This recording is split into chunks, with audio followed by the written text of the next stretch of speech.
everyone, I am Anime AFE from ESES4A and I will be discussing about simple and multivariate linear regression on the dataset.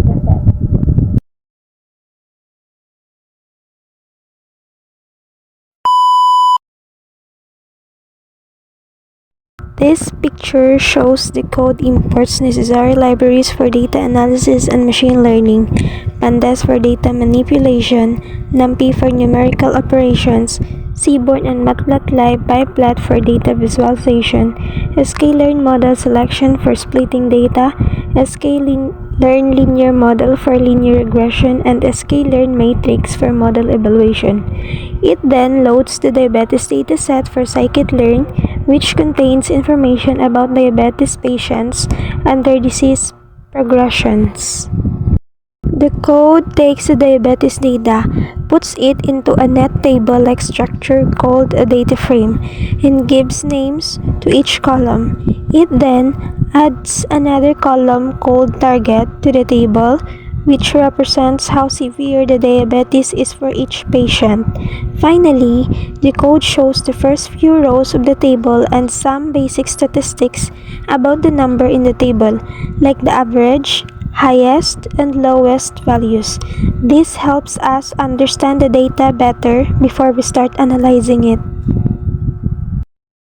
The image shows a dataset with various features like age, sex, BMI, blood pressure, and several other variables, along with a target variable. Descriptive statistics such as count, mean, standard deviation, minimum, maximum, and percentiles are provided for each feature. The dataset appears to be the numerical with no missing values and some potential outliers. Further analysis is needed to understand the relationship between features and the target variables and to potentially preprocess the data for machine learning modeling. The code calculates the correlation matrix for all features and the target variable in a diabetes dataset, showing how strongly each feature is related to the others.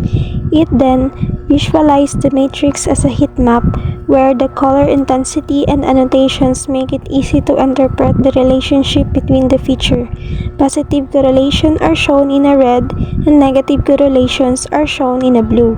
This helps to identify which features are strongly correlated with each other or with the target variable, which is important when building machine learning models. The result reveals strong positive relationship between BMI, BP, S1, S2, and S6, suggesting they influence each other. Additionally, BMI, BP, and the target variable have a moderate positive correlation, while S3 and S4 and the target variable have a moderate negative correlation. Age and sex appear to have a weaker relationships with other variables and the target variable.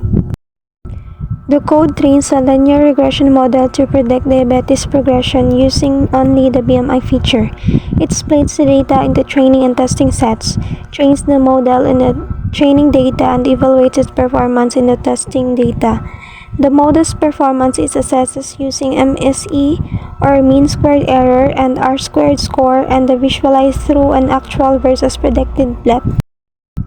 The plot shows how well a simple model using BMI can predict diabetes progression.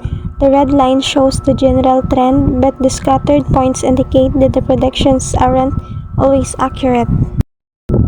The code builds a linear model to predict a target variable using multiple features. It trains the model in a portion of the data, predicts the target for the remaining data, and assesses the model accuracy using error matrix and the visual comparison. The plot suggests that the multivariate linear regression model has a reasonable degree of accuracy in predicting the target variable. While not perfect, the model's predictions are generally close to the actual values, especially for lower values of the target variable. However, there is some deviation, particularly for higher values, indicating room for improvement in the model's predictive power. And that concludes my video. Thank you for watching. See you in the next one. Bye!